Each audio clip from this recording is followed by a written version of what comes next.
శ్రీ గురుభ్యో నమః. మద్గురుదేవులు చినరామచంద్రయ్యార్లు వారి పాదపద్మములకు నమస్కరించుకుంటూ, శ్రీ సత్యానంద సత్యమయ్యార్లు వారికి నమస్కరించుకొని, శ్రీమద్భాగవత కృష్ణదేశకేంద్రులు వారు రచింపబడిన శక్తిద్వయ నిరాశకంబైన శుద్ధ నిర్గుణతత్వ కందార్థ దరువుల నుండి 12వ అధ్యాయము బోధ పఠన లక్షణం నుండి 8వ కందార్థము క్రమ సంఖ్య 206. గూఢార్థమెరిగి సతతారూఢుండైనతడు గ్రంథ రుచిగొనడు భువిన్ గాఢతర జ్ఞానంబున మూడుండైయున్నవాడు మొదటికే వినడు. సుజనుల పోడ ముదమొప్పగనడు. వాడు వీడనరాని వాడే గ్రంథము వినే వాడు నిశ్చయమిట్టి వార్తలెరుగని వాడు మొదటికే వినడు. సుజనుల పోడ ముదమొప్పగనడు.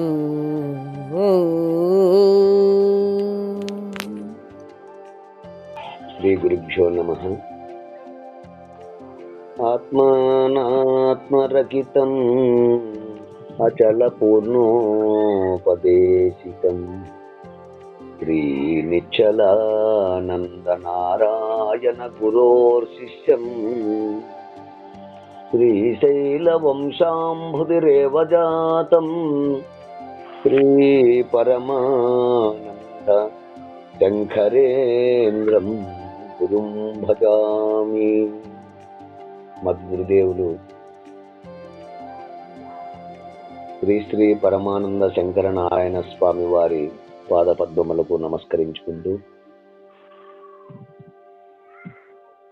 శ్రీమద్భాగవత కృష్ణదేశికేంద్ర ప్రభువులచే విరచితమైన శక్తిద్వయ నిరాశకమైన శుద్ధ నిర్గుణ తత్వ కందార్థ దరువులు 12వ అధ్యాయము బోధపఠన లక్షణము నుండి ఈరోజు మనము 8వ కందార్థాన్ని విచారించుకుంటున్నాము. అంటే క్రమ సంఖ్య 206. అయితే క్రిందటి కందార్థములో ఈ గ్రంథము కొనవేళ్ళ చదువుము, ఇక్కడితో జన్మమెత్తవు అన్నారు. అంటే ఈ గ్రంథమును ఆ గురుముఖత మాత్రమే అశ్రవణ మనన నిధిధ్యాసపూర్వకముగా చివరి వరకు, మొదటి నుంచి చివరి వరకు చదువుము. ఆ గురుముఖత అని ఎందుకు చదవాలి అంటే, సొంతం చదివినా నువ్వెన్ని చదివినా కూడా అది సరిపోదు గనక ఆ గ్రంథగర్ధ అయినటువంటి యొక్క కవి ఎదుట చదివినప్పుడు ఆయన యొక్క హృదయము మనకు అర్థమవుతుంది గనక, అందులో ఉన్నటువంటి యొక్క ధర్మము, మర్మము, మంత్రము, మంత్రార్థము, మంత్ర రహస్యము, అందులో ఉన్నటువంటి యొక్క గూఢార్థము మనకు తెలియబడుతుంది గనక గురుముఖత చదవమన్నారు. కనుక ఈ గ్రంథమును ఒకసారైనా గురుమూర్తి ద్వారా వినకనే, చదవకనే ఆ శ్రవణ మనన నిధిధ్యాస పూర్వకముగా మొదటి నుంచి చివరి వరకు చక్కగా గురుమూర్తి ద్వారా చదివి, అప్పుడే మనకు కవి యొక్క హృదయము అప్పుడు మాత్రమే ఆరూఢమై జన్మరహితమగును. అంతేకాని ఈ గ్రంథములో ఉన్నటువంటి యొక్క పద్యాలు కంఠస్థము చేసినంత మాత్రమున సరిపోదని మనకు ఆ కందార్థము ద్వారా మనము విచారించుకున్నాము. ఇక తదుపరి కందార్థము 12వ అధ్యాయము బోధపఠన లక్షణము క్రమ సంఖ్య 8వ పద్యము క్రమ సంఖ్య 206 హితోపదేశము. గూఢార్థమెరిగి సతతారూఢుండైనతడు గూఢార్థమెరిగి సతతారూఢుండైనతడు గ్రంథరుచి గొనడు భువిన్ గాఢతర జ్ఞానంబున మూడుండయున్నవాడు మొదటికే వినాడు సుజనుల పోడ ముదమొప్పగనడు.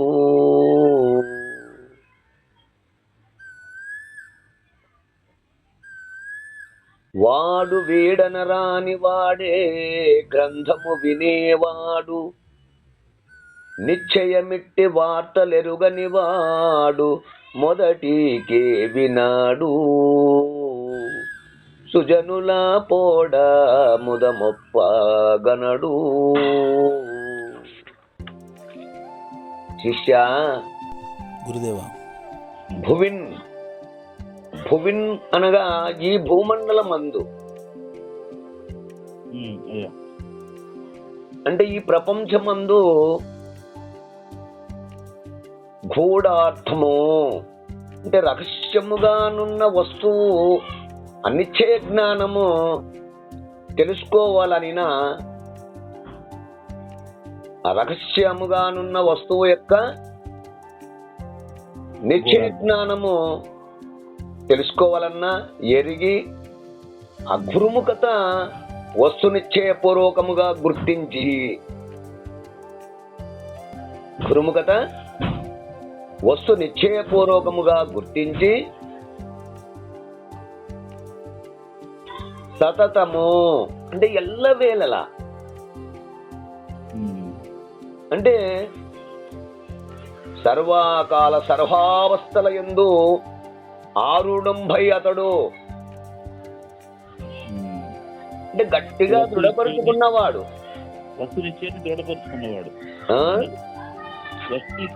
దృఢపరుచుకున్నవాడు గురుముఖత వస్తునిచ్చే పూర్వకముగా గుర్తించి అంటే గుర్తించి అంటే మొట్టమొదట గుర్తెరగాలి కదా.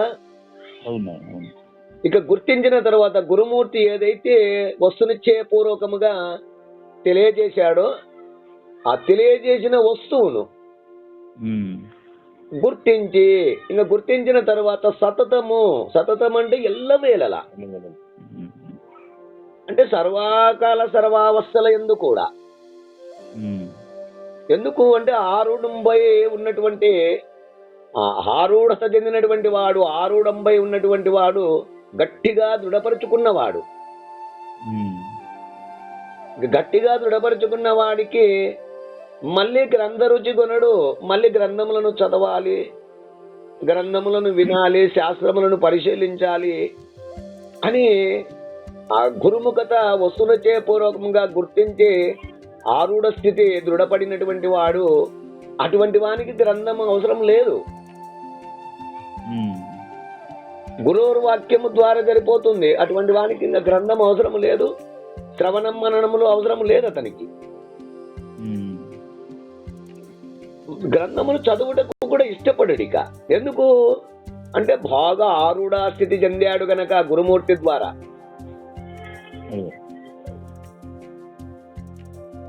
కనుక అట్టివాడు గ్రంథమును చదువుటకు ఇష్టపడడు. ఇక గాఢతర అజ్ఞానంబున అనగానేమిటి? గాఢతర అనగానేంటి అంటే దట్టమైన, అజ్ఞానంబున అంటే ఆ దట్టమైన స్వస్వరూప విస్మృతిలోనున్నటువంటి వాడు. అంటే మనస్సు అనేటువంటి పదార్థము ఎక్కువగా ఉన్నటువంటి ప్రాపంచిక వ్యవహారమునందు మునిగి ఉన్నటువంటి వాడు. అట్లు దట్టమైనటువంటి అజ్ఞానములో ఉండి అంటే ప్రాపంచిక వ్యవహారములో నిండి ఉన్నటువంటి వాడు, తన యొక్క స్వస్వరూప విస్మృతిలో ఉన్నటువంటి వాడు, మూడుండై ఉన్నవాడు అంటే అజ్ఞానముగా ఉన్నటువంటి వాడు, వానికి ఉపదేశించలను గ్రహింపలేని వాడు. ఈ పరిపూర్ణ బోధన చెప్పిన వాడు గ్రహించలేడు. ఎందుకు అంటే వాడు ప్రాపంచిక వ్యవహారంలో మునిగి తేలుతున్నాడు. గుర్తించలేడు, గ్రహించలేడు. ఆయన మొదటికే వినుడు. ఈ గ్రంథమును వినుటకేమాత్రము ఇష్టపడడు. పైగా సుజనుల పొడ అంటే సత్పురుషులతో సహవాసము చేయుటకు కూడా ఇష్టపడడు.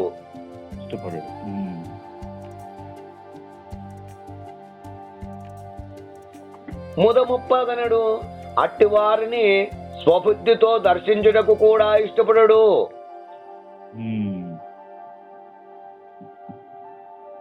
అంటే ఆ గూఢార్థమెరిగి ఆ రహస్యమైన భావమును, అంటే రహస్యమైన వస్తువును ఎరిగి అని భావము.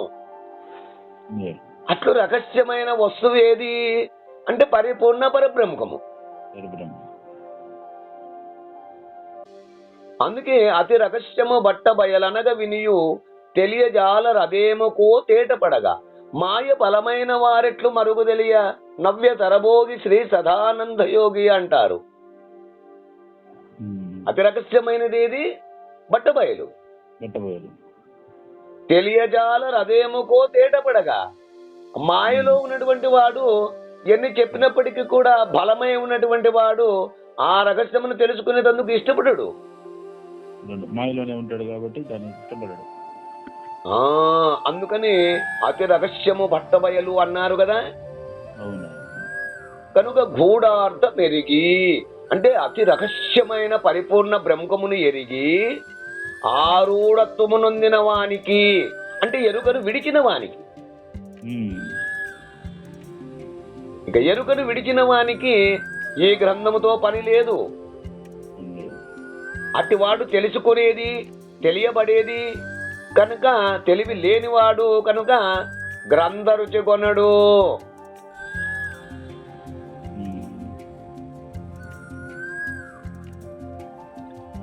ఇక మూర్ఖులైన అజ్ఞానులు ఆధ్యాత్మిక శాస్త్రము ధరికే రారు.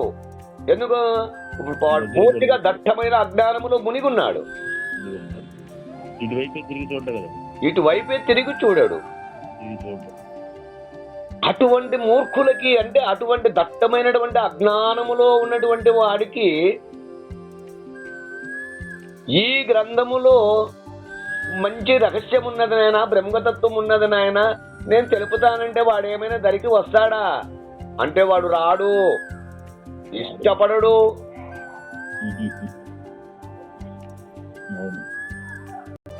మొదటికే దగ్గరికి రాడు, చూడడానికి కూడా ఇష్టపడడు, వినడానికి ఇష్టపడడు. చూడు, మొదటి వానికి అంటే గురుమూర్తి ద్వారా విచారణ చేసి ఆరుఢస్థ స్థితి కలిగినటువంటి వానికి ఈ గ్రంథముతో పని లేదు. పూర్తిగా దట్టమైనటువంటి మూర్ఖుడై అజ్ఞానములో ఉన్నటువంటి వానికి ఈ గ్రంథముతో పని లేదు. మరి ఇంకెవరికి కావాలి అంటే నాలాంటి వానికి కావాలి. ఏది? గ్రంథము యొక్క రుచి. నాలాంటి వానికి, నాలాంటి వాడంటే ఎవడు? వాడు వీడు అనరాని వాడే గ్రంథము వినేవాడు. చూడు, అంటే అటు ఇటుగా అనేటువంటి వాడు రెండు దిక్కుల అటు పూర్తిగా ఇక్కడ అజ్ఞానంలో ఉన్నానా అంటే కాదు, పోనీ పూర్తిగా గురుమూర్తి ద్వారా ఆరుఢ స్థితి చెందానా అంటే కాదు, కొంత తెలిసి కొంత తెలియక మధ్యలో సందిగ్ధంగానున్నాను కదా. అటువంటి నాలాంటి వానికి అంటే వాడు వీడు అనరాని వాడే గ్రంథము వినేవాడు.